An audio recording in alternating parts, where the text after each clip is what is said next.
Bom dia, boa tarde, boa noite a todos, dependendo do lugar onde você esteja, que vá nos assistir depois, essa gravação que vai ficar aqui, né? Sejam todos muito bem-vindos. Hoje é um dia muito especial para nós, os espíritas e simpatizantes da doutrina espírita aqui na Holanda. Estamos comemorando o aniversário de 20 anos da nossa Federativa Espírita Holandesa, que no idioma do país que lhe serviu de berço se chama Nederlandse Raad voor het Spiritisme, mas na forma mais simples e carinhosa é o nosso NLSP. 4 letrinhas acessíveis a todos os idiomas. É uma instituição jovem, mas com uma responsabilidade muito grande, a de levar os esclarecimentos espíritas a todos os corações sedentos de conhecimento espiritual, a todos os que buscam respostas aos seus questionamentos existenciais e consolar os corações aflitos. Meus amigos, o NLSP vem honrando esse compromisso com muito amor e dedicação.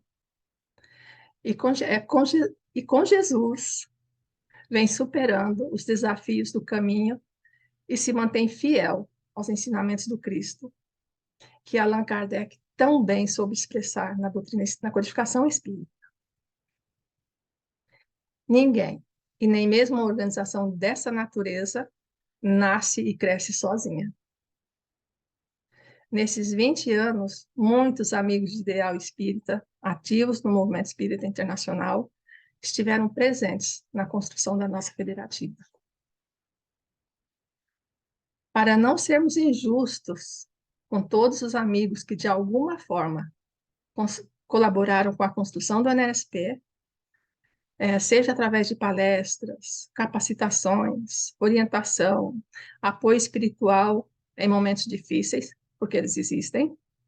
Não vamos citar nomes, porque são muitos, de todos os irmãos e irmãs que fazem parte da família NSP. Eles sabem o quanto somos gratos por cada momento vivido juntos nessa construção. Mas não podemos esquecer 3 nomes, sem os quais talvez não estivéssemos aqui, comemorando essa data tão importante, né? Os 20 anos de movimento espírita, do movimento espírita holandês atual. João Nestor Mazotti. Ele foi secretário do SEI e presidente da FEB. Ele e sua equipe de colaboradores à época, né, 2002, início do milênio, à época Elza Rossi era a segunda secretária. Ele apoiou e orientou os primeiros passos do NSP e, enquanto fisicamente foi possível, pudemos contar com o apoio dele.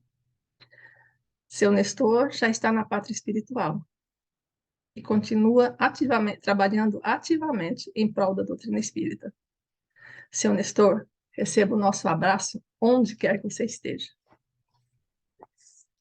Doutora Marlene Nobre, na condição de presidente da AMA Internacional, nos incentivou muito e deu suporte total para a realização dos congressos de medicina e espiritualidade holandês.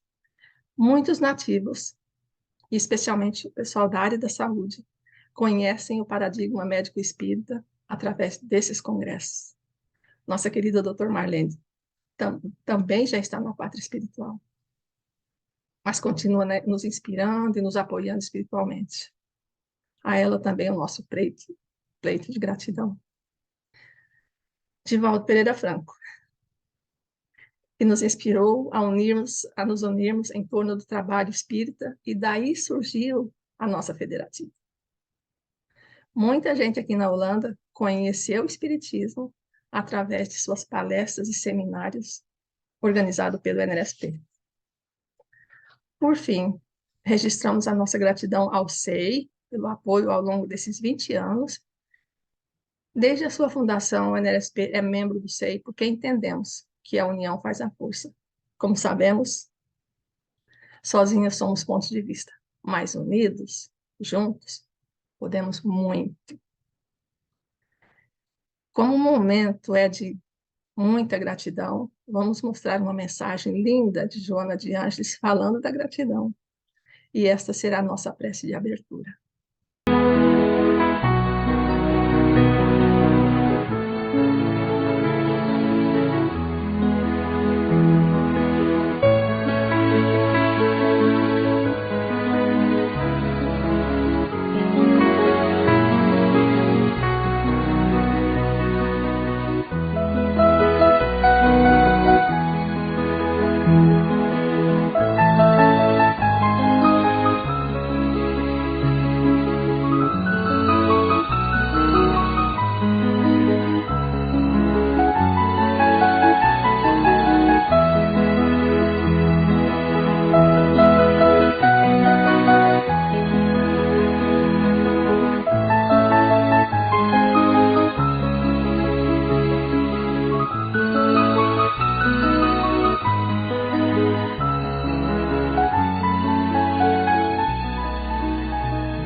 Esse é um momento de muita gratidão, né? E um dia muito significativo. E nossa convidada especial é Dalva Silva Souza, trabalhadora do Movimento Espírita Capixaba e colabora com a NSP desde os seus primeiros passos. Então, Dalva tem um lugar muito especial nos nossos corações. Mas para quem ainda não a conhece, algumas anotações biográficas, né? Sua biografia. Dalva é formada em Letras pela Faculdade de Filosofia, Ciências e Letras da Fundação Rosemar Pimentel, Rio de Janeiro. É escritora e conferencista espírita. Foi presidente da Federação Espírita do Estado do Espírito Santo por 2 vezes, de 2001 a 2007 e de 2013 a 2019. É articulista da revista Reformador, da FEB, e colaboradora de várias outras revistas e jornais espíritas brasileiros. Tem vários livros publicados.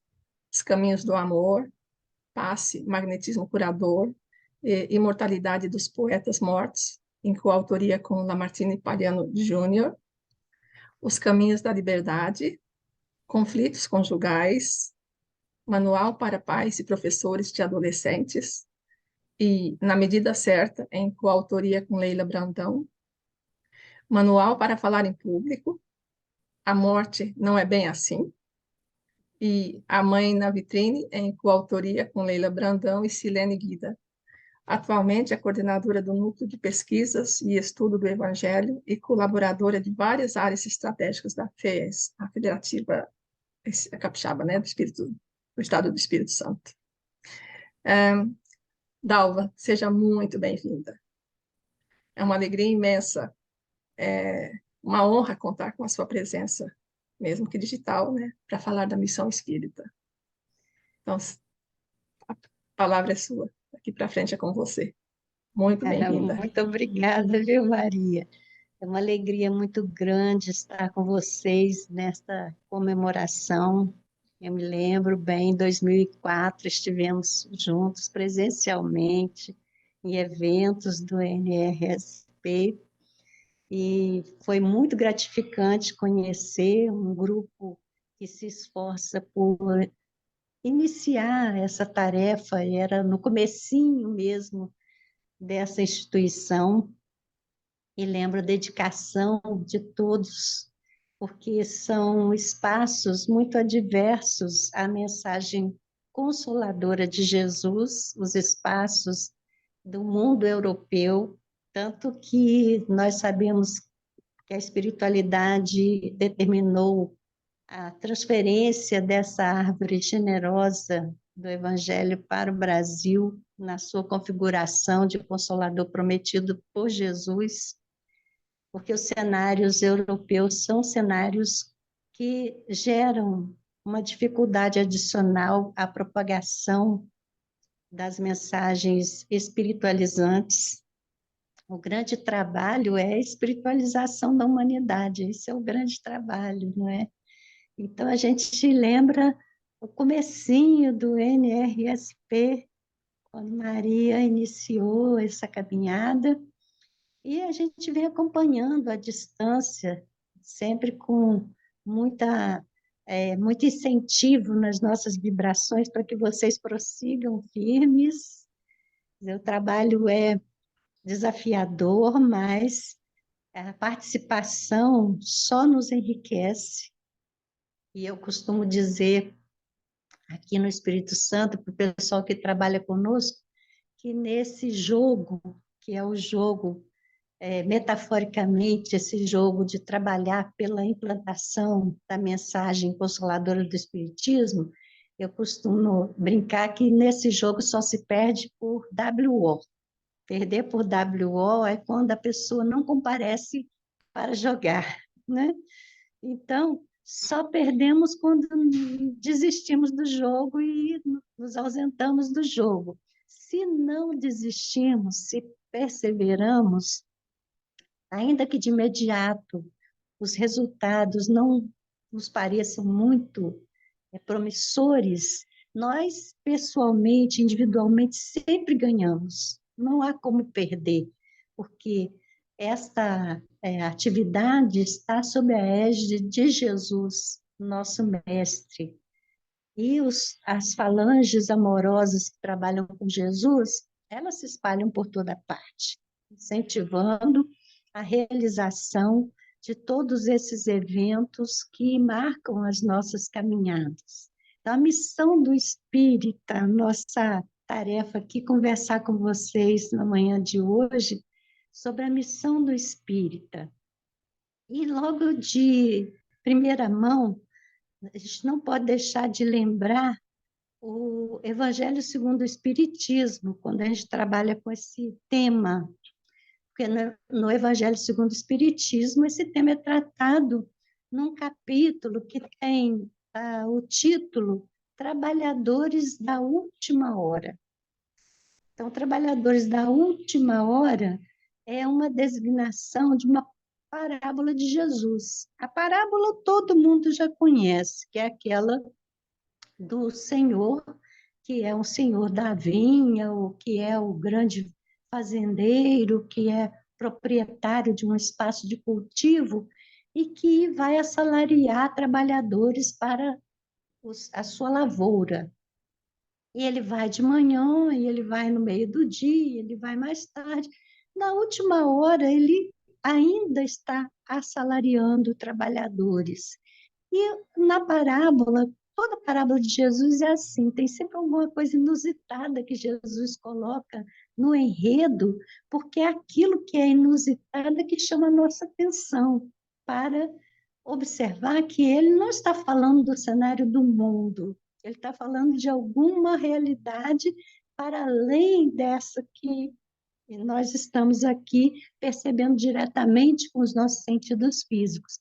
Então, o inusitado nessa parábola é que esse senhor em particular, quando ele vai remunerar os seus trabalhadores, ele chama os da última hora primeiro e remunera os da última hora num valor que tinha combinado com os da primeira hora. E então, os da primeira hora deduziram que ganhariam mais. Mas, quando chega a vez deles, a remuneração é a mesma, que estava combinada. E isso sempre instiga a reflexão, porque na nossa maneira de ver o imediatismo terreno, certo seria quem trabalhou mais ganha mais, quem trabalhou menos ganha menos. Mas esse trabalho não é contado pelo tempo. Isso é essa coisa inusitada que Jesus insere na narrativa, que nos obriga a olhar que existe uma ação em andamento, existe um trabalho em desenvolvimento, e todos aqueles que participarem dele terão o resultado igual de crescimento espiritual, de aprimoramento dos seus potenciais e de merecimento de uma vida diferenciada dessa que nós vivemos aqui na Terra, que é um mundo de provas e expiações. Então, aí nós começamos a compreender, quando a gente olha o inusitado e tenta projetar isso para a realidade maior, que na Terra, desde que o homem saiu daquela fase de primitivo, que era um ser nômade que ia aqui e ali, e se enraizou e começou a cultivar o solo e a criar os aglomerados urbanos, e a propiciar o crescimento da convivência. Ele começou também a criar cultura e a civilizar-se. Então, a civilização, ela começa nesse processo do mundo predominantemente agrícola, e a vida vai se desdobrando. Então, o trabalhador da primeira hora é o trabalhador que está presente nesse cenário em que ainda predomina a agricultura. Então, é aquele trabalhador lá que está refletido nas narrativas do Velho Testamento da Bíblia, o povo hebreu. Depois nós vamos ver que Jesus vem pessoalmente trazer a mensagem do Evangelho, já assinalando um tempo de maioridade do ser humano para entender abstrações, porque ao longo de todo o caminho do Velho Testamento, nós vamos ver a mensagem espiritual vertida para a terra, numa mediação que concretiza essa mensagem de uma forma a torná-la compreensível a pessoas muito infantis no seu posicionamento espiritual. Mas a mensagem está lá na íntegra, não há diferenciação. A verdade é a verdade em todos os tempos. Só está vestida numa roupagem para torná-la compreensível àquele momento histórico aos povos que estavam presentes no cenário. Então, o primeiro ponto, o primeiro passo, sem dúvida, é entender que Deus é único, que essa única inteligência é a inteligência suprema e é o Criador de todas as coisas. Então, esse é o primeiro passo. Na segunda parte, quando Jesus vem e ele destaca o imperativo do amor, ele vem já nos trazer aquela possibilidade de compreensão que todo esse processo gerador do mundo que nós queremos, ele está assentado no relacionamento que estabelecemos com os nossos semelhantes. Por isso que é o imperativo do amor que tem que prevalecer. E aí a humanidade já avançada tanto nessa caminhada civilizatória poderia compreender esse conceito e poderia implementar essa realidade nova, construir esse edifício de espiritualização. Mas Jesus sabia que seria difícil, sabia que isso iria suscitar uma série de embates, de antagonismos, de altos e baixos. E, efetivamente, a história se desenrolou assim. Por isso, ao tempo em que veio, ele prometeu enviar o Consolador. e o Consolador viria lembrar o que ele ensinou e acrescentar outras coisas. Entendemos nós que, neste tempo que nós estamos vivendo, é a última hora dentro de um pensamento que o espírito, como individualidade, ele tem sempre tempo para o seu progresso. Nunca Deus vai excluir nenhuma das suas criaturas. Mas, como coletividade, existem metas a atingir, existem patamares a alcançar a cada momento, e existe um tempo determinado para cada um desses progressos. Então, o Espiritismo vem na época prevista nos mostrar que a humanidade que estava na maioridade ao tempo que Jesus veio, alcança maturidade nestes tempos modernos, quando já a vida das civilizações humanas alcança um patamar em que é possível avançar um tanto mais e construir aqui a realidade que está configurada na fala da regeneração.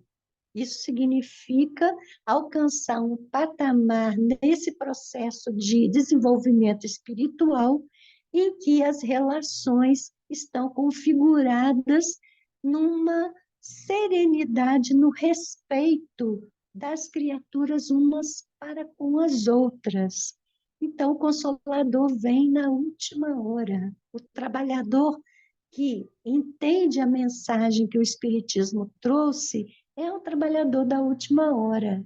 E aí, no capítulo 20, no item 5, nós temos uma mensagem do Espírito de Verdade que vale a pena ler na íntegra.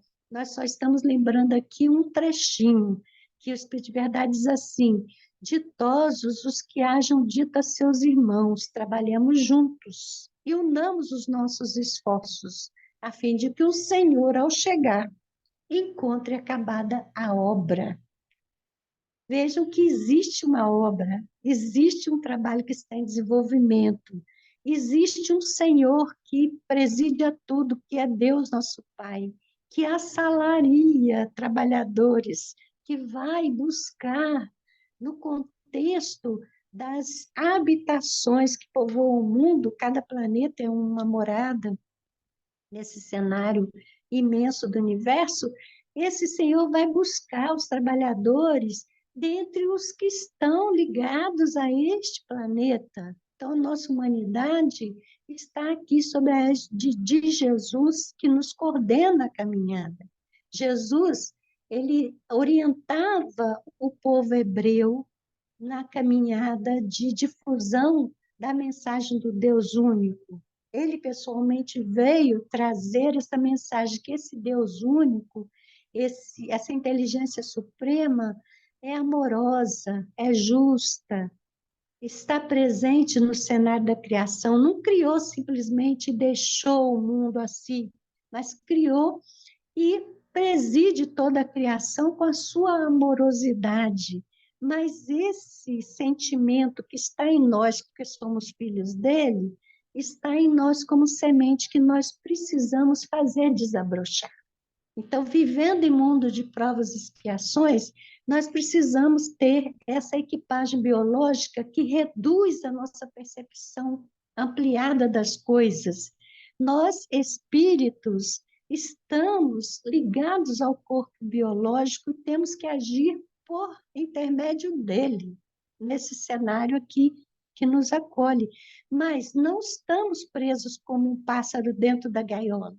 Nós estamos irradiando e trocando experiências e trocando vibrações com esse universo imenso que se estende por aí afora e principalmente entre aqueles que compõem a humanidade terrena, mas se encontra temporariamente desvestido do corpo biológico, são os espíritos desencarnados.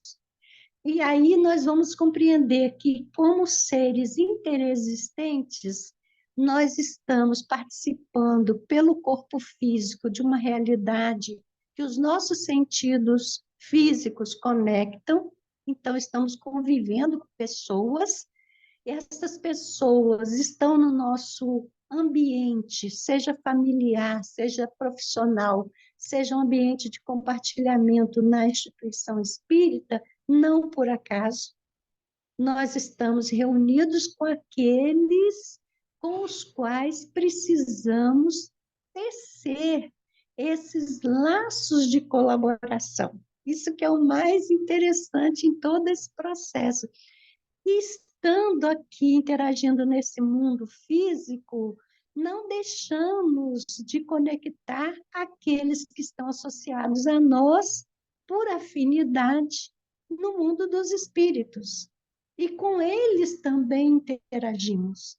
Dependendo de como estamos dirigindo o nosso caminho como ser encarnado, nós podemos merecer estar entre os que avançaram na compreensão do que cabe fazer, que podem nos orientar. Isso é a coisa mais importante que eu acho que a gente pode compartilhar hoje, nesses 20 anos da instituição, a que vocês aí estão oferecendo o esforço de vocês. E aí eu queria compartilhar com vocês um trabalho que foi publicado aqui, o Reformador, de outubro.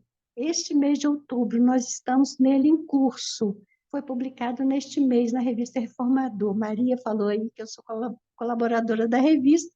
Efetivamente, a revista publica textos que a gente tem oportunidade de analisar questões da nossa doutrina.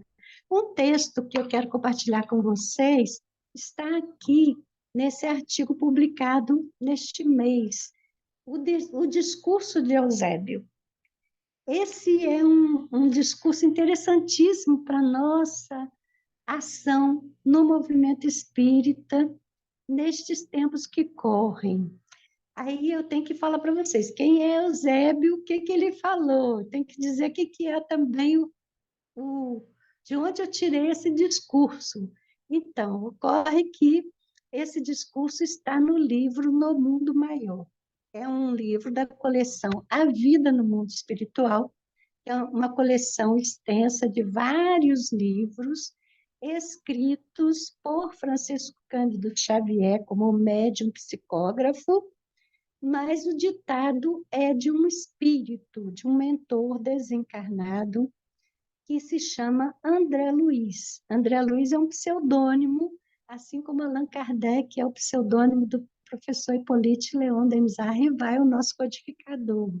Então, André Luiz é um pseudônimo de um espírito que teve uma experiência muito impactante quando desencarnou. Ele viveu aqui no Brasil no começo do século XX e desencarnou, teve um impacto muito grande no retorno ao mundo espiritual, e por conta dessas experiências que ele vivenciou, ele resolveu compartilhar conosco esse caminho, seu aprendizado. E nós estamos ainda aqui na carne, podemos, a partir da experiência dele, ajustar o nosso passo. E o André Luiz aprende com os mentores que o acolheram nessa dimensão maior da vida, que vão dando a ele orientações.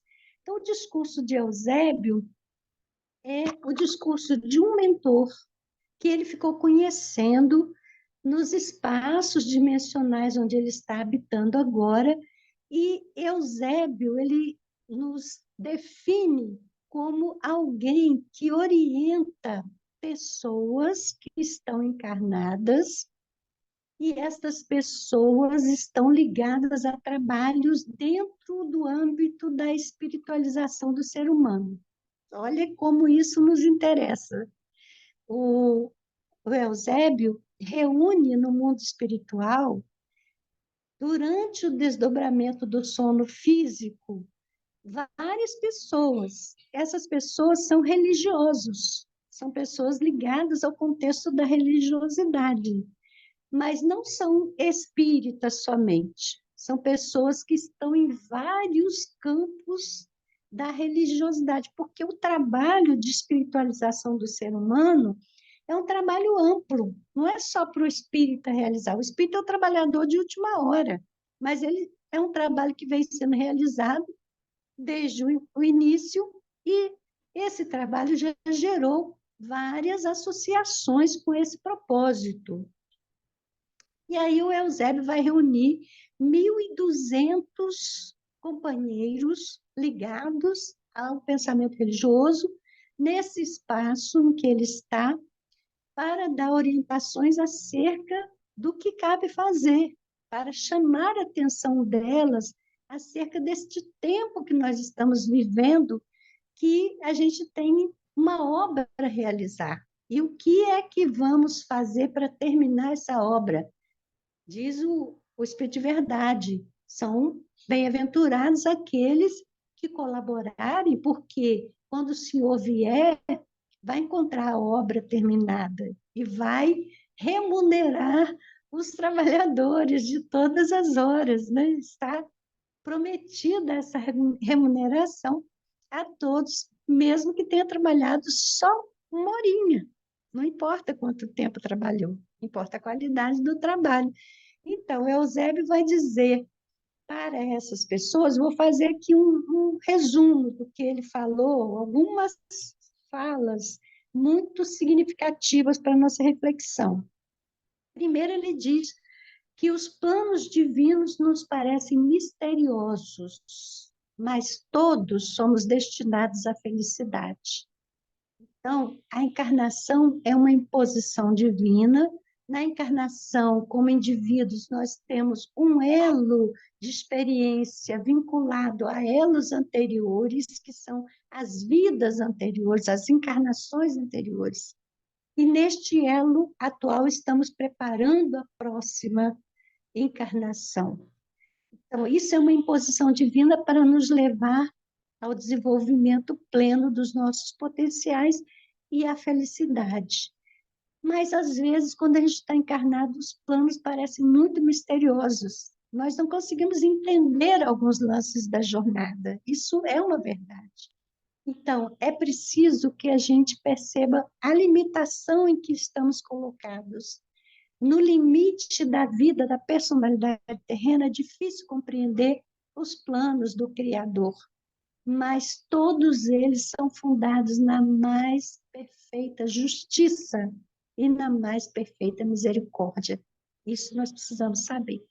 Então, diz o Eusébio, nunca faltou orientação espiritual ao ser humano, mas o aprendizado tem sido lento, tem sido difícil, pontilhado de guerras, pontilhado de antagonismos. E é só a gente lembrar que as religiões no mundo foram a fonte das guerras mais terríveis. Então, o pensamento espiritualizante é um pensamento de amorosidade, de relacionamento respeitoso, mas a humanidade não tem entendido isto. Então, as guerras, os próprios antagonismos, toda essa complicação gera sofrimento que deve nos levar à compreensão. E diz Eusébio que mesmo com tudo isso, com toda a guerra, e muitas vezes com as endemias, as pandemias que estão presentes ao longo dessa história, apesar de toda essa dor que nos acomete, o homem, em geral, continua indiferente às coisas espirituais, continua apegado às coisas materiais, continua privilegiando o imediatismo da vida, da personalidade transitória que representa no mundo. Qual é a consequência desta atitude?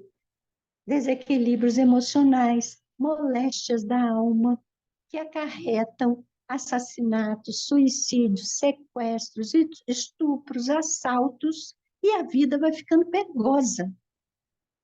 Ele descreve o que a gente está vivendo. As vidas nos aglomerados urbanos, nossa vida social está complicada nos dias que correm.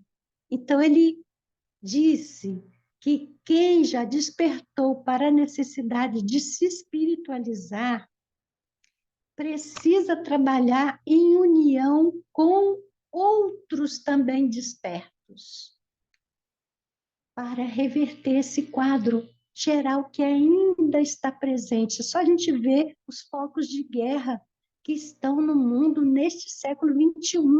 Quantos irmãos nossos estão tendo que abandonar suas terras, se aventurar nos mares, nos trechos perigosos, para fugir dessa situação complicada. Então, os que já entendem a necessidade de se espiritualizarem, não podem ficar na sua resolução pessoal pequena, tem que se juntar a outros, porque sozinhos nós não conseguimos fazer muita coisa, mas juntos conseguimos mudar. Conseguimos essa soma de qualidades que podem nos levar a realizar algo nesse cenário tão complicado que nós estamos vivendo. Então, os que já avançaram, que estão no mundo espiritual, que já contribuíram, quantos são os irmãos que contribuíram com esse trabalho que se desenvolve aí na Holanda e que já partiram para o mundo espiritual? A Maria lembrou aí 3 figuras importantes, 2 já desencarnadas, uma encarnada ainda, que ofereceram contribuições significativas. E, em nome deles, agradecendo a todos os demais que já passaram por esse trecho, oferecendo a sua contribuição. Então, essas pessoas que estão no mundo espiritual, que já palmilharam esse chão que nós estamos aqui percorrendo, eles continuam interessados, eles continuam a nos oferecer vibrações, incentivos, orientações. Quando nós dormimos à noite, o corpo só que dorme. Nós, seres espirituais, estamos reunidos com essas criaturas iluminadas que podem nos ajudar. E qual é o compromisso, então, do espírita? E de qualquer religioso, na verdade, todo mundo que está no campo do trabalho espiritualizante tem que assumir esse compromisso, vencer a intolerância. Nós precisamos levar consolo e levar orientação e esclarecimento aos que estão neste cenário conturbado, as vítimas da violência, os promotores da violência. Nós precisamos ter condições de levar a orientação, o consolo a todos. A mensagem está presente no cenário humano desde sempre, mas ela precisa chegar a todos os corações. Então, sozinhos vamos fazer pouca coisa, mas se vencermos as nossas dificuldades e nos associarmos, nos unirmos, nós vamos conseguir superar esse momento difícil, vamos conseguir cumprir com a etapa que nos está confiada. No caso, aqui nós estamos falando de um grupo que se une à ideia do espiritismo, a ideia do cristianismo visto à luz do espiritismo.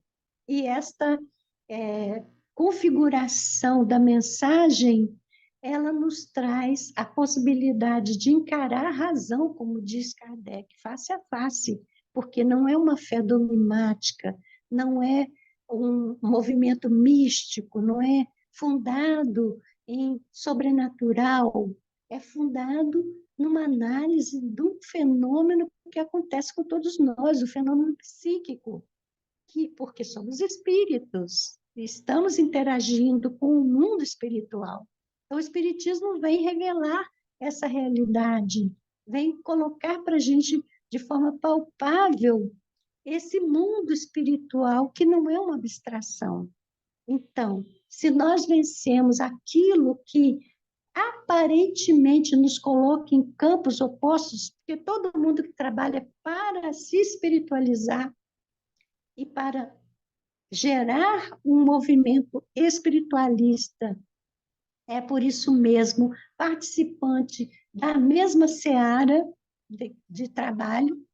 Se nós conseguimos vencer o que nos opõe uns aos outros, nós vamos conseguir unir esforços, nós vamos cooperar. Essa é a convocação, cooperar para que o edifício da fé seja restaurado. E como é que vamos fazer isso se a gente não tiver amor a essa tarefa, se a gente não se fizer forte diante das pequenas questões do dia a dia, de incompreensão, de negatividade. Nós temos que superar essa tentação de conquistas transitórias e pensar nos novos ideais que nos aguardam o esforço para que se difundam na Terra.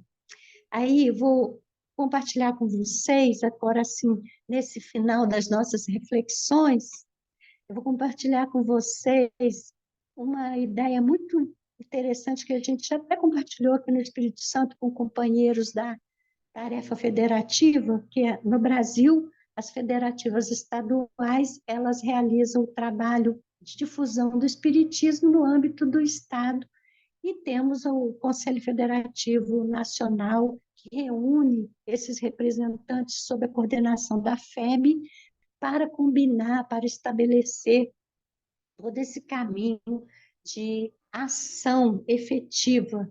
Porque uma coisa só é você pensar no plano das ideias, outra coisa é você pensar assim, no plano da realidade, o que, que a gente pode fazer, o que de prático se pode é, realizar nesse processo de unir, de nos unirmos em busca desse ideal. Então, nós compartilhamos com os companheiros aqui a estratégia de Jesus. Jesus, quando esteve na Terra, era um mundo inteiro para ser alcançado pela tarefa dos evangelizadores.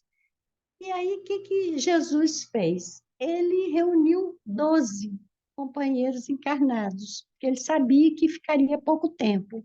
Naquele pouco tempo, ele tinha que preparar esses 12 para começarem o trabalho de propagação depois que ele se fosse.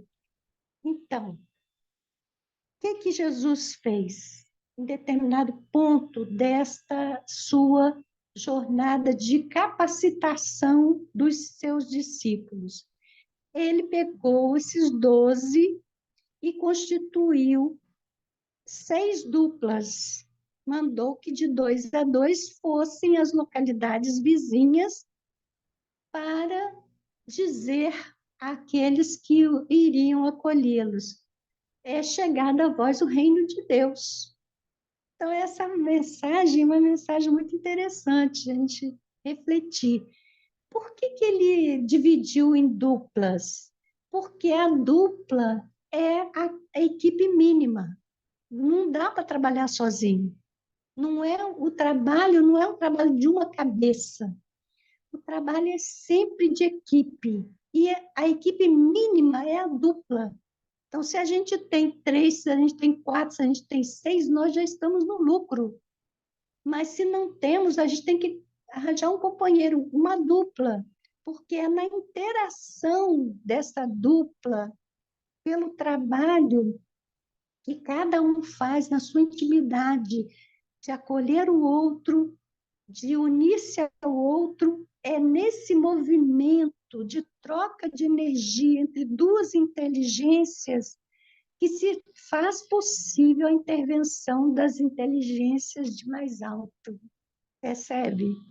Então, Jesus diz assim: se 2 estiverem unidos em meu nome, eu estarei. Por quê? Porque reunir em nome de Jesus é acolher a sua mensagem de desenvolvimento amoroso. Na equipe, com 2, a gente já cria a condição da psicosfera favorável à intervenção de mais alto. Então, nós vamos poder começar todo esse trabalho de fermentação que vai levedar a massa toda. Um apoia o outro na jornada. E quando tem 2, fica mais fácil superar as adversidades do que um sozinho. E na interação fraterna entre os dois, criam-se fatores propícios, campo magnético, para assistência espiritual, que é imprescindível. O que eles tinham que fazer? Eles tinham que curar as doenças, Jesus diz isso, cure os doentes, e digam, esclareçam, é chegada a voz do reino de Deus. Quer dizer, é uma mensagem falada de uma realidade nova que está sendo preparada e vai ser implantada conosco ou apesar de nós. Esse mundo novo, esse mundo regenerado, ele vai acontecer, é determinação divina o progresso, não podemos parar o progresso. Então, com a equipe mínima, a assistência espiritual imprescindível se faz, então a pessoa, quando vai falar, a palavra está inspirada de mais alto, de vibrações mais elevadas. E quando vai atuar magneticamente, o magnetismo que é liberado, porque nós irradiamos forças do corpo, do perispírito, do espírito, é um combinado, é um magnetismo do encarnado, inclui energia vital. Esse magnetismo está impregnado das forças espirituais que se associam, mas é preciso que se constitua a equipe mínima, o grupo. Então, a ação, curar os enfermos, não que seja interessante a questão da cura do corpo. Não é a cura do corpo que se pretende, o que se pretende é a cura das enfermidades da alma. Quando Eusébio fala que esse mundo chega a esse ponto de a vida ser perigosa porque o outro é alguém que pode nos violentar, é porque as almas estão doentes. É a alma que precisa se curar. E quando a alma se cura, o reflexo, o organismo biológico se ajusta. Então, não é que o espiritismo vai se implantar para curar corpos, mas é fato que quando se dá instrução espiritual, se coloca a pessoa diante da terapêutica que o espiritismo propicia, ela se cura. Isso é verdade, pode se curar de males físicos, até incuráveis ainda pela medicina terrena, pode acontecer. Mas o objetivo não é a cura do corpo. O objetivo é que a alma se equilibre, se harmonize, e aí nós precisamos conjugar esforço para realizar esse processo. Aí diz o Bezerra de Menezes, que a Maria até lembrou na introdução, que isolados nós somos pontos de vista, é unidos que nós somos força, e é verdade. E nessa mensagem que ele trouxe pela psicofonia de Divaldo Pereira Franco, na reunião do Conselho Federativo Nacional, em 2007, aqui no Brasil, Bezerra diz assim: não há mais lugar para titubeios, para postergarmos a realização do ideal. Em toda parte, Jesus necessita de vós para falar pela vossa boca, caminhar pelos vossos pés, agir por meio de vossas mãos. E depois, de retorno às lides, e amai. Levai Jesus convosco e vivei-o. Ensinai a todos a doutrina da libertação e dela fazei a vossa bússola. Na ampulheta das horas, o tempo continua inexoravelmente sem tempo para adiamentos. Então, essa mensagem é muito impactante porque ele está nos dizendo, nós estamos no século XXI. É o século em que este mundo precisa se regenerar e vai se regenerar. Então, a gente não pode adiar mais. Então, vejam vocês, nessa fala de Bezerra, a importância do trabalho do NRSP, aí na Holanda. Ainda um trabalho que desafia muito, porque é um contexto grande de um país que precisa ser alcançado. E aí fica a nossa sugestão de usar a estratégia de Jesus. Vamos dividir as equipes, a dupla, a equipe mínima, e esse pensamento que a Maria externou no começo, de gratidão pela oportunidade de servir a causa, é esse sentimento que a Joana colocou na mensagem que serviu de prece, que esse sentimento de gratidão esteja firme no nosso coração. Não importa a dificuldade, o nosso compromisso é com essa causa maior. Nosso compromisso é com a causa da difusão do Consolador. O nosso compromisso é com Jesus. Jesus quer espiritualizar o ser humano. quer que esse valor da fé esteja presente nesse cenário. É isso que vai mudar o quadro. Se nós nos unirmos, se precisamos nos unir até com outros de outras religiões, quanto mais com aqueles que estão conosco no contexto da nossa instituição espírita, superar as adversidades e ganhar bom ânimo, que esse evento possa trazer esse estímulo, que eu tenho certeza os nossos mentores espirituais estão presentes, nós estamos em lugares diferentes, mas virtualmente estamos no mesmo campo magnético desses instrutores, como Eusébio, que reuniu aqueles 1.200. Nós somos aqui, alguns aqui no cenário do Zoom, mas quantos mais depois vão ter acesso a essa mensagem, poderão pensar? E quantos estão desencarnados aqui nesse contexto, acompanhando conosco essa fala? Aí eu fecho nossa palavra aqui com um incentivo poético da Maria Dolores. Maria Dolores é linda, né? E ela, pela psicografia do Chico Xavier, ela disse assim: tome cada um para si esse incentivo. Viajou, segue o caminho que a fé te haja proposto. Desce o frio do desgosto que te gela o coração. Se anseias a edificar a construção do melhor, vara as sombras ao teu redor na trilha da elevação. Esquece pedra, empeço que haja pelo caminho, mesmo cansado, sozinho, sem proteção de ninguém. Sangre os teus pés na jornada, na luta que te atordoa. Ama, trabalha, perdoa. Nunca te afastes do bem. Faze do verbo o teu facho de verdade, de esperança. Entrega a luz que te alcança por brilho dos dias teus.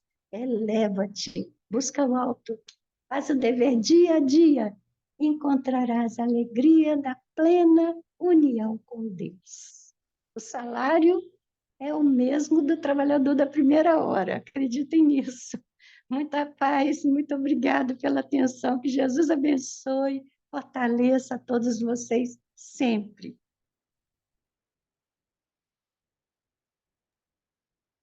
Muito obrigada, Dalva. Nossa, gratidão por tudo, todas essas lições, né, que o Evangelho nos traz e que você está relembrando, né, e a gente esquece.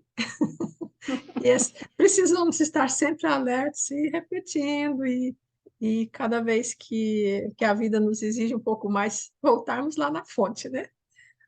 Isso. Então é isso. Eu não sei se o pessoal aí tem alguma pergunta, algum comentário, alguma colocação, e daí eu acho que se tiverem, você também pode À disposição, interagir, né? Que a gente tem um tempinho ainda.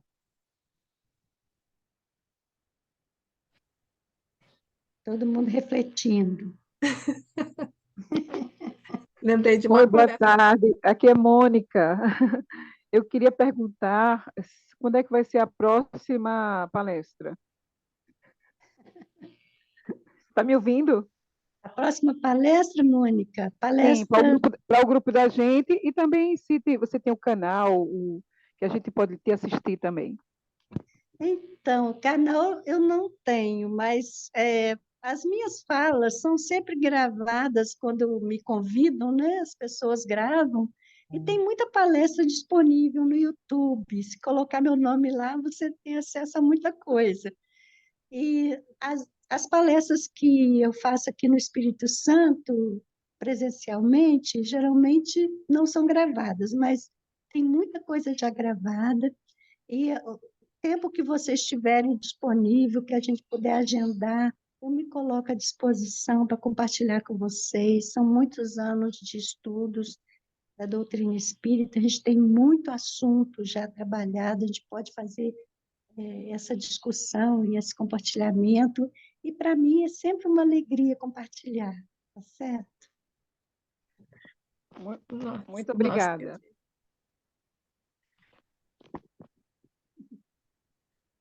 Dalva já esteve, Dalva, como eu falei na introdução, Dalva colabora muito com o movimento espírita aqui na Holanda, porque desde o início, né, Dalva, você esteve ligada, está ligada a esse trabalho, né? É E verdade. Eu estive aí em 2004 e a gente participou de um evento que era um encontro de vocês, um encontro nacional, que foi feito um trabalho até numa fazenda, não sei se Maria se lembra. sim, Foi, como me lembro, então, eu fiquei muito feliz de participar. A minha irmã estava comigo, a Leila Brandão, lembro. a Renatinha também estava presente, minha filha. E a gente fez um trabalho muito interessante, falamos muito de mediunidade. Mediunidade é um campo que sempre pede muito esclarecimento, né? E Isso. também estive esse ano aí na Holanda, estive aí em maio, estive com o pessoal do grupinho lá de Enschede, e nós fizemos lá vários encontros com o pessoal de Enschede. Estive também com o grupo Allan Kardec, virtualmente, fazendo uma palestra. Foi muito bom rever muitas pessoas e rever o espaço. A Holanda é um país que está no meu passado, de outras encarnações, né? Certamente estive por aí em algumas etapas. Lembrei num desdobramento uma dessas ocorrências, e sempre que eu volto à Holanda, tem muita emoção envolvida. É Talvez isso sempre bom. explique, né? É, por isso que a minha filha está aí, né, Maria? Exatamente. E talvez isso explique o seu envolvimento com o trabalho aqui desde o início. Pois é, eu acredito muito nisso. Penso que a vida vai nos colocando em pistas para rever algumas questões e para retomar experiências e semear diferente, né? Então, dessa vez eu estou aí compartilhando as mensagens espíritas, a leitura do cristianismo, as recomendações que estão sempre muito claras, mas até hoje a humanidade não entendeu direito, para que a gente gere um modo de viver amoroso, respeitoso, fraterno, solidário. Esse é o objetivo agora. A missão do espírita é essa. Onde você for situado, você seja capaz de criar essa fermentação do bem. A gente está falando, Maria, às vezes o grupo é pequeno, mas o fermento também é pouco em relação à massa. E Jesus usou essa imagem numa das parábolas sobre o reino. Então, o fermento é pouquinho, mas coloca um bolo sem fermento no forno para ver se ele cresce. Não cresce, né? O forno representa o sofrimento que a vida enseja. A gente está vivendo aí esse sofrimento. Mas quando tem o fermento, a pessoa vai crescer em conhecimento, em aprimoramento.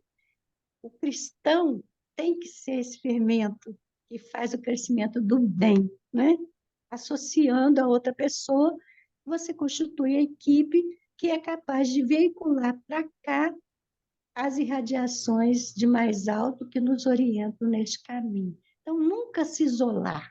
Vamos, nem que seja duas pessoas, nem que sejam duas pessoas, mas vamos nos reunir e vamos nos alimentar reciprocamente desses ideais, né? Isso que é importante. Às vezes a gente percebe questionamentos de companheiros, né, de amigos, dizendo: ah, mas como eu vou saber da minha tarefa, né? O que que eu devo fazer? Ou, é tudo muito difícil. É, o que que é a missão do espírito? O que diferencia? Qual o objetivo, né? Mas geralmente você vê também o pessoal sempre, e aí os nativos também por aqui, associam o espiritismo só com o fenômeno mediúnico, né? E eu digo, não, gente, o espiritismo é a nossa filosofia de vida, é o nosso roteiro de vida, né? E esse questionamento que às vezes a gente tem, como você disse, né? Que às vezes parece tudo muito confuso e a gente pode até se sentir perdido, mas qual o caminho, né? Eu acho que o próprio Evangelho vai nos mostrando, né? Vai nos mostrando. Agora, a tarefa não é fácil, né? Primeiro, descobrir exatamente o que é que eu devo fazer, né? Então, outro dia assistindo uma palestra, via algo nesse sentido. Não, você se coloca à disposição da espiritualidade amiga, no coração você tem um desejo de fazer o bem, você procura. E como a gente vem estudando o espiritismo, a gente já vai se situando nesse cenário todo, né? E a espiritualidade vai nos guiando, vai nos mostrando, né? Vai nos dando coragem de assumir os compromissos, né? Verdade, Maria. Você vê que para nós que chegamos no mundo agora, segunda metade do século XX, nós já chegamos com um caminho bem construído. Aqui, por exemplo, no Brasil, já tem todo um movimento estruturado. Então, o que que cabe fazer? Adere a uma instituição que está ao seu alcance. Se você não se afinou muito com uma, procure outra. Aqui no Brasil tem essa vantagem, são muitas instituições que estão disponíveis. Então, aí na Holanda ainda não é essa realidade. Aí, o que que se faz? Vamos reunir dois, três, quantos quiserem estudar a doutrina, vamos estudar. E vamos nos associar à instituição que já existe. Já existe o NRSP. Já é um caminho andado. Outros pioneiros vieram antes, construindo essa possibilidade, e vocês constituíram a federativa do país. Então, essa federativa já está associada ao Conselho Espírita Internacional, que é um movimento que reúne federativas mais estruturadas, como a brasileira, que tem uma estrutura grande, a portuguesa, a espanhola.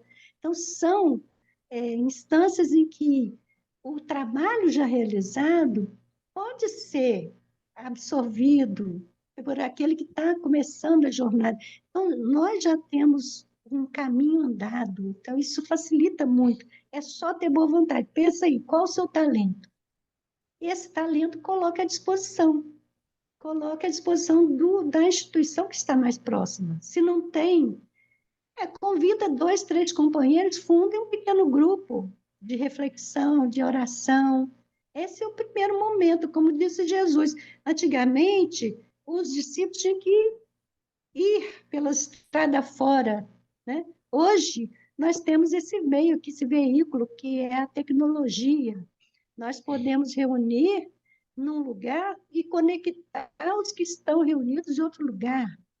Então, nós podemos fazer esse trabalho de mediação para que o conhecimento chegue. As pessoas aqui no Brasil, a gente tem um lado de carência material muito forte ainda. Então, muitas casas espíritas têm um foco nessa questão da assistência material, assistência social. Mas aí na Holanda, que é o país mais organizado e que talvez não tenha esse vínculo, as pessoas estão precisando de atendimento espiritual. Então, qual que é a terapêutica que a doutrina espírita oferece? É aquela das irradiações, que pode ser à distância, você pode oferecer esse apoio, é a palavra de esclarecimento, é o conhecimento que a pessoa pode absorver, então começar a ver a vida de outro prisma. Então, é isso que tem que colocar à disposição, porque a miséria moral está presente em todo lugar.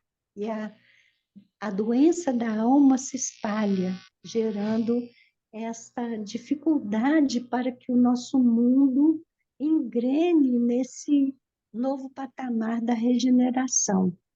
Então, um grupo de duas pessoas já faz um trabalho de conscientização, de aprendizado e de irradiação, como Jesus recomendou. Então, a gente não pode pretextar a ignorância mais, né? Já temos uma diretriz. É, e tem uma coisa, né, quando você falou da miséria material e moral, né, a gente sabe que a fonte da miséria material é a miséria moral. É, verdade. Então, então eu acho, é uma reflexão para nós, pelo menos eu já fiz essa reflexão várias vezes. Se estou aqui, se a gente está vivendo a doutrina espírita, temos a doutrina espírita como roteiro de vida e a gente está aqui na Holanda, é porque Jesus espera alguma coisa de nós aqui, né? Porque se fosse, e os desafios são grandes em relação para viver a doutrina espírita e levar o pouquinho que a gente já amealhou, o desafio é tão grande, e Jesus nos colocou aqui. Se fosse para ser mais fácil para nós, para ter, como você disse, ter essa possibilidade de escolher a casa espírita que a gente quer seguir, a gente teria ficado lá, mas, É, no Brasil. Mas se o investimento da espiritualidade amiga foi nos oferecer a ferramenta da doutrina espírita nesse momento das nossas existências e nos colocarem aqui numa cultura totalmente diferente, onde exige muito de nós, de conhecimento, de tolerância, de adaptação. E no fundo da alma a gente sabe e nós queremos compartilhar esse pouquinho que a gente recebeu, então algum objetivo tem. Jesus espera alguma coisa de nós aqui, né? Mas ele espera e, ao então, mesmo tempo, ele dá forças para a gente, ele dá condições para a gente seguir adiante, né? Agora, os trabalhadores de última hora, né? O que que a gente quer? O que que a gente quer fazer? O livre-arbítrio impera, né? pois Todos é, temos o você nosso não está livre-arbítrio. trabalhando porque não foi assalariado, é uma história. Igual a gente vê na parábola. Muitos só foram chamados na última hora. Eles não estavam antes sendo chamados, eles estavam disponíveis, mas não tinham sido chamados. Então, a vida, às vezes, acontece isso. Você tem uma vida que te propõe determinado ângulo do caminho, mas lá pelas tantas a vida te chama, se engendram condições. Por exemplo, eu nasci numa família espírita, sempre o espiritismo esteve na minha vida. Eu fui evangelizada numa instituição espírita, frequentava aos 4 anos de idade a instituição espírita. Depois passei para o grupo de mocidade, depois tornei adulta, aí construí minha família, tudo sempre o espiritismo presente. E, como sou professora, acabei sendo aproveitada a coordenação de grupo de estudo, palestra, e eu estou trabalhando ali no miudinho. Lá pelas tantas, minha família se transfere para o Espírito Santo. Aí eu chego aqui no Espírito Santo, de repente me cabe presidir uma federativa estadual. Eu nunca tinha pensado nisso.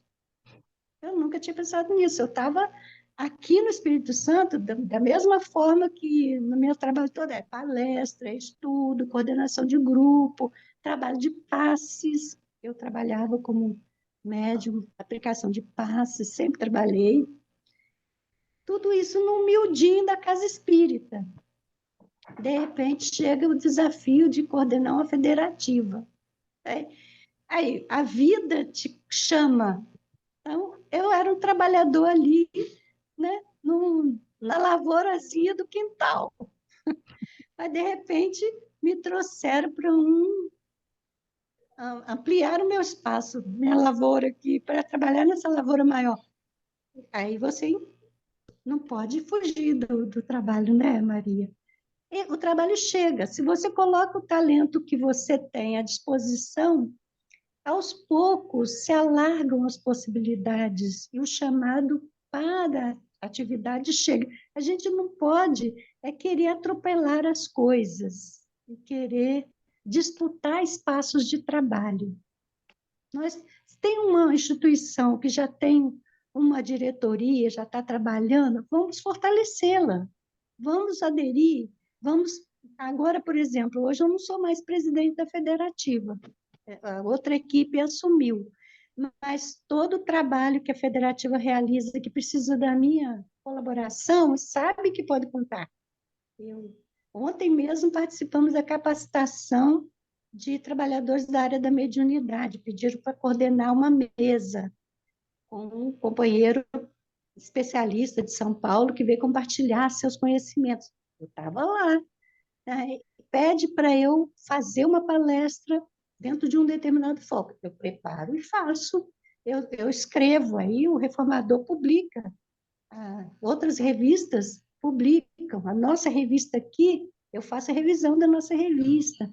Então, é o talento colocado à disposição do conjunto. E nós, hoje, temos essa bênção de ter um movimento estruturado. E esse movimento nos oportuniza muitas ações. Se a gente se entrosa e soma. Esse que é o ponto, tem que somar. E aí, se a responsabilidade for nossa na condução, mais à frente ela virá para nós. Mesmo se você não esteja disputando nada, de repente sobra para você o Mesmo que trabalho, não queira. e aí você tem que encarar, né, Maria? É. Aí a responsabilidade fala mais alto, né? Eu estava aqui Então, lembrando, né, Dalva, daquele dizer que diz, não sei de quem é, mas é bem popular: ninguém é tão pobre que não tenha nada a oferecer, ou tão rico que não precise de nada. E isso em todas as áreas da vida, né? Não é só na questão material, não. E a gente vê isso aqui né, no nosso movimento. Temos tanta necessidade de companheiros que ofereçam o talento deles, né? Cada um tem, todos nós temos algo a oferecer, né? Mas temos, e você vê, Maria, que a leitura do Espiritismo, ela é uma leitura diversa. Porque o texto é o mesmo, mas o processamento do texto é muito individual. E isso é muito importante que a gente entenda. Por quê? Porque não cabe privilegiar a nossa maneira de ver. A gente tem que estar aberto a ouvir outras leituras. Kardec, quando ele codificou a doutrina espírita, ele fala isso textualmente no Livro dos Médiuns, que ele se colocava à disposição, o trabalho dele à disposição, para que a pessoa não deixasse de ler o pró e o contra. Até o que é contra deve também considerar, porque é isso que vai te ajudar a elaborar o seu próprio raciocínio, para você se colocar com a sua razão e a sua fé não ser uma fé que qualquer sopro vai apagar. Esse é um potencial que nós temos, mas ele precisa de investimento para ele se manifestar. Se a gente investe e se fortalece, e como que você faz isso? É analisando, é passando pelo crivo da razão, é observando, é trocando ideia. A maneira como eu vi, a maneira como o outro viu, vamos checar isso, vamos considerar diferentes leituras e vamos nos aprimorar na capacidade de processar os textos. Você vê que o Evangelho já gerou miríades de versões, né? A católica, as evangélicas, que são muitas. Você vê quantas leituras diferentes em cima de um texto que é único. E o Espiritismo vem trazer chaves para o entendimento desses textos. Mas essas chaves não estão ali em cima da mesa para você pegar, elas têm que ser introduzidas na nossa mente. A chave vai funcionar abrindo o nosso próprio pensamento para a compreensão. Então, nós temos que estudar a doutrina espírita, nos apropriarmos dessas chaves, porque aí o texto bíblico se abre ao nosso entendimento. E o roteiro está lá, o roteiro está muito claro, sabe? Quando você pega a chave que o Espiritismo te dá e abre as portas. Então, e aí, se nós temos um roteiro muito claro e nós estamos aqui com a nossa razão, a nossa lucidez, a nossa integridade física, o que que nos impede de caminhar conforme Jesus recomendou? É a vontade que vai nos fazer colocar o primeiro passo, né? o desejo sincero de entender melhor a mensagem de Jesus, né? E sempre buscando forças interiores para colocar em prática, né? É essa a nossa grande, a nossa tarefa, né? Mas, É, pessoal, se vocês tiverem alguma questão, algum comentário, coloquem aqui, porque a gente tem um tempinho, temos alguns minutos mais. Então, vamos aproveitar aí o conhecimento da Dalva. Ela está aqui doando o seu tempo com muito amor e carinho para todos nós. Vamos aproveitar. A gente é bem egoísta nesse ponto, viu, Dalva? Mas, no geral, não somos egoístas, não.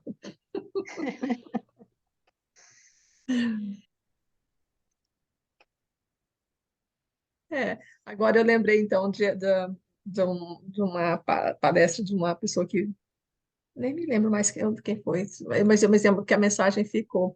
Ela diz: olha, esses temas, às vezes, que a gente coloca, são tão claros e deixa a gente refletindo tanto que as perguntas não surgem no momento. Eu acho que é o que está acontecendo aqui hoje, porque é, o ser espírita exige realmente que a gente, às vezes, pare e reflita com um pouquinho mais de tempo, mas se o pessoal prefere refletir quem sabe, num outro momento, a gente dê continuidade a esse pensamento, né? E eu espero que você tenha sempre um tempinho aí para a gente. E como eu vi, né, os outros aqui, né, no momento, o NSP, aqui na Holanda, no momento, tem acho que 12 grupos, né? Uns menorzinhos, outros maiores, 7 estão afiliados à federativa, né? Com quem a gente, mas nós trabalhamos com todos, né? Todos estão na seara trabalhando na seara do mestre, então isso é o que nos impulsiona a seguir juntos, né? E claro, esperando que todos, num determinado momento, decidam unir esforços com o NSP, né? Porque, lembrando o Bezerra de Menezes, juntos somos muito mais fortes, né? É o famoso feixe de vara, não é, Dalva? Uma varinha, Isso, o vento quebra, juntos, tempestades não destroem, né? O feixe exatamente. continua. Esse é o segredo de todo o caminho, o segredo é trabalhar em equipe. E se já existe a equipe, é só aderir, não é? É só aderir. Vai ter dificuldade? Vai. As nossas imperfeições, elas não se corrigem porque a gente se tornou espírita. Então, as nossas imperfeições, elas interferem no relacionamento, tanto da nossa família, quanto nos relacionamentos de qualquer trabalho. Todo trabalho de equipe é desafiador, que envolve as diferenças de leitura, as diferenças de maneira de perceber a vida, né? As diferenças de escolha. Então, com relação à base da doutrina, geralmente a gente concorda. E a base são os paradigmas da doutrina, os princípios básicos, né? Deus, o espírito, a reencarnação, pluralidade dos mundos, comunicação dos espíritos. Essa base nós aderimos porque nos tornamos espíritos, porque aceitamos essa base. Geralmente todos aceitam. E a finalidade, todo mundo já sabe que é o desenvolvimento pleno das potencialidades, a evolução, o progresso, todo mundo sabe. O meio do caminho, que é o como fazer, é que a gente diverge. Às vezes, um acha que é assim, outro acha que é de outro jeito. E é exatamente nesse ponto que eu sustento que isso não é ruim. Isso não é ruim. Vai gerar antagonismo, conflito? Vai, mas faz parte. Se tudo for muito cor-de-rosa, muito, vira uma coisa difícil, nem é natural, é artificial. O natural é esse embate mesmo de ideias que faz você procurar. Eu me lembro quando eu cheguei aqui no Espírito Santo, eu ouvi uma palestra de um companheiro que vinha de outro estado. Ele falou sobre o passe de uma maneira tão equivocada, né? Ele lançou tanta ideia esquisita que aquilo me obrigou a estudar tudo de novo. Eu estudei tudo de novo, e aí o que resultou? Resultou o livro Magnetismo Curador. Por quê? Por causa do estudo, eu encontrei outras pessoas estudando a mesma coisa. O companheiro Lamartine Palhano Júnior tinha publicado vários artigos no informativo aqui do Estado a respeito do assunto, e eu tinha publicado vários artigos no Reformador a respeito do assunto. E aí nós dois conversamos, percebemos a convergência, organizamos, surgiu o livro Passe, Magnetismo Curador. É assim que funciona, né, Maria? Esse antagonismo de ideias, ele pode ser gerador de motivação. Vai Exato, fazer você estudar de novo.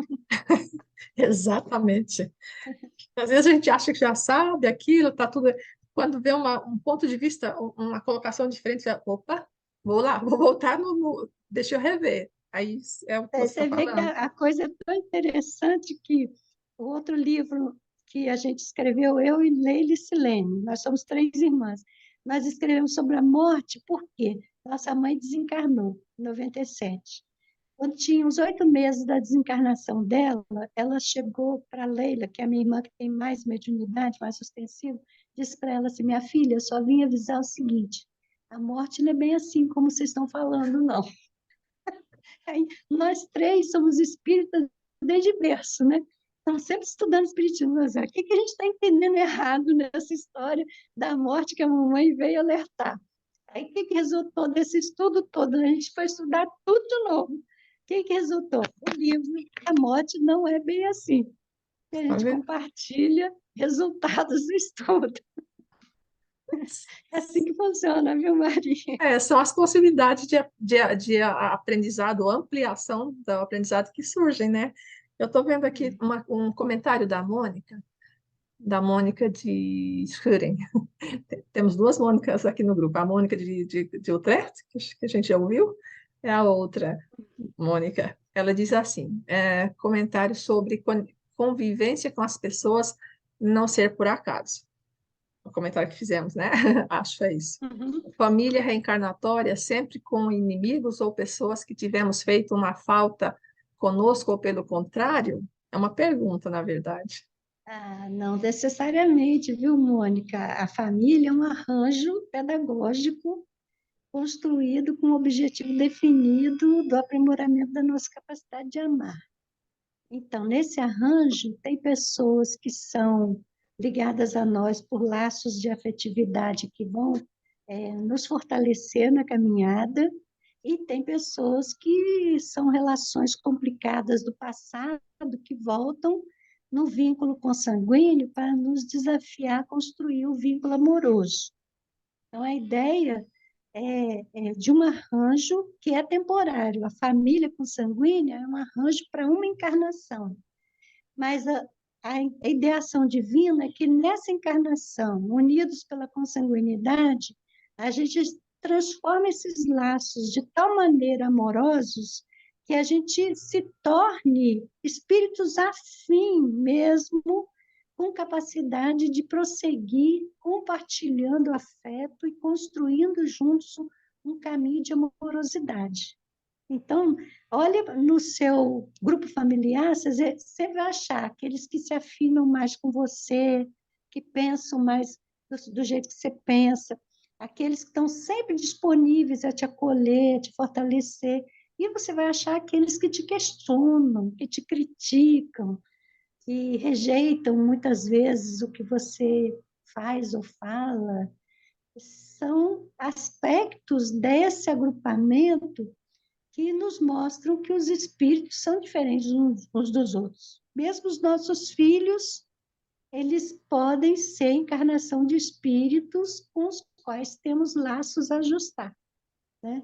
Então, nem todos os nossos filhos vão retornar para nós com o mesmo tipo de movimentação afetuosa como a gente gostaria, não é? A gente quer sempre ser feliz, né? Ser feliz é que todos nos compreendam, e todos nos aceitem, que todos nos acolham, todos compartilhem com a nossa maneira de ver. Mas a ideação divina é exatamente a diversidade como estímulo ao nosso crescimento. E se tudo estiver muito acomodado, a gente não se move muito. É quando há uma instigação, você vê que a dor ainda é uma grande mestra no nosso mundo. É mundo de expiações e provas, porque a dor precisa estar presente na nossa vida, senão a gente não desperta. Então, por enquanto, ainda estamos nesse patamar. Mas quando a gente escolher o caminho de trabalhar e construir por amor, a dor vai deixar de ter o seu papel. E a família é esse espaço mais restrito, onde a gente tem que testar essas aquisições e colocar em prática. Se a gente conseguir, a vida vai abrir mais amplos espaços para a nossa atuação, não é? Muito obrigada, viu, pela explicação. Muito obrigada. Nada, Mônica, é um prazer. Bom, pessoal, o tempo vai passando e a gente vai se caminhando para o encerramento da nossa conversa super agradável, instrutiva, informativa hoje com a Dalva. E, Dalva, daqui a pouquinho eu vou deixar o nosso último pedido para você fazer a prece final. Mas, enquanto isso, eu agradecer a todos os presentes, né? E nós da diretoria atual, que é a Rosana, a Denise, que estão presentes aqui, a Maruja e a Miriam está viajando, então não pôde estar presente. Nós queremos agradecer, né, toda a nossa gratidão a todos os trabalhadores espíritas, voluntários, que estão na ativa, né, no movimento espírita, na federativa, e todos aqueles que já colaboraram. A nossa gratidão profunda. E nossa gratidão a todos aqueles também, e o convite, aqueles que querem unir esforços. Olha, vamos unir esses esforços, esses laços são os que fortalecem, são os que fazem com que, quando, lembrando novamente do Evangelho, né, vamos trabalhar juntos para quando o Senhor chegar, a obra esteja feita. Nós vamos passar, estamos aqui de passagem, mas a obra vai ficar. A possibilidade de outras pessoas, nativos ou não, estrangeiros, quem quer que esteja por aqui, e hoje em dia a gente está vendo que até quem está fora da Holanda, né, tem que o que for possível, né, a gente disponibilizar para que todos encontrem esse caminho da paz, o caminho do amor, o caminho do crescimento espiritual. Eu acho que essa é a nossa tarefa. O pouquinho que a gente vai conseguindo, a gente vai compartilhando, porque a espiritualidade maior faz isso com a gente, né? Gente, quando a gente olha para trás e vê quantos espíritos bondosos, amorosos que nos sustentam no nosso dia a dia, né? Nossa, então é o nosso dever, vamos dizer assim, e isso traz alegria para o nosso coração.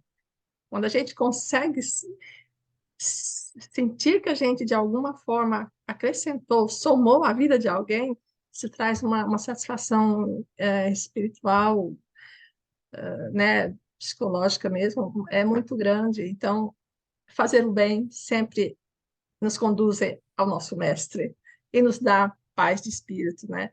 E quem de nós não quer viver num mundo de paz, um mundo pacificado, com amor, com compreensão, né? Então, começando, como a gente fala na Holanda, o mundo melhor começa com nós, a partir de nós. Isso diz aqui na cultura holandesa, mas isso vale para nós também como espíritas, né? Se a gente quer um mundo melhor, vamos começar com nós mesmos, a partir de nós mesmos, né? Então, após que todos aqui os presentes se sintam abraçados por todos nós, sabe, é uma felicidade muito grande estarmos juntos. E agora, Dalva, se você puder encerrar para a Sim, gente, vamos muito sim. obrigada. Nossa gratidão. Eu que agradeço, viu? Vamos então nos colocar numa posição confortável, procurar manter o nosso corpo relaxado para que não haja nenhum tipo de tensão a perturbar o nosso cérebro. Vamos acomodar-nos, vamos sentir a presença dos benfeitores espirituais, inspirar profundamente, relaxando o nosso corpo. E vamos dizer a Deus, nosso Pai: Senhor, nossas palavras são de gratidão pela oportunidade deste encontro em que percebemos a grandiosidade do amor que preside todo o universo. Teu amor, Senhor, que se espalha em toda parte, sustentando os mundos e galáxias, e também nos sustenta nas nossas dificuldades, apesar da nossa pequenez. Somos chamados, Senhor, a um trabalho dentro de uma seara imensa que se desenvolve há tantos séculos sob a égide de Jesus, nosso Mestre, para que o mundo se aproxime mais de Ti, Senhor. Queremos oferecer o nosso concurso a essa causa. Sabemos que pouco podemos oferecer, mas estamos certos de que as mãos abençoadas de Jesus poderão multiplicar as nossas pequeninas dádivas, assim como ele multiplicou os pães e os peixes, alimentando uma multidão de famintos. da pequenina dádiva, da nossa boa vontade, da nossa adesão a esse trabalho, Senhor, que sabemos Jesus pode converter em alimento espiritual para tantas almas necessitadas, encarnadas e desencarnadas.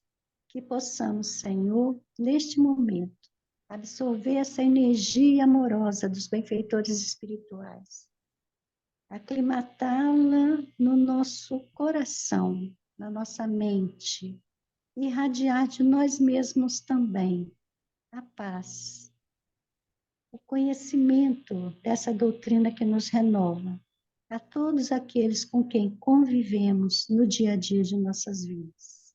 Se conosco, Senhor, permita que possamos, neste momento de encerramento, ter a convicção da presença desses benfeitores, fortalecendo a todo trabalhador do NRSP, da Holanda, fortalecendo a todos os grupos que se reúnem para estudos e prática do Espiritismo nesse país, para que, unidos e conforme recomendou Jesus, com os corações gratos, possamos todos nós criar um ambiente propício à propagação das mensagens de paz e de luz que o Espiritismo traz às nossas vidas.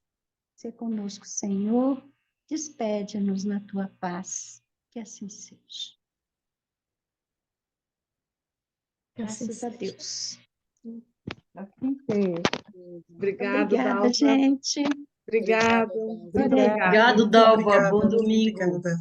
Obrigada Bom domingo. a todas. Receba as Obrigada, flores da nossa gratidão.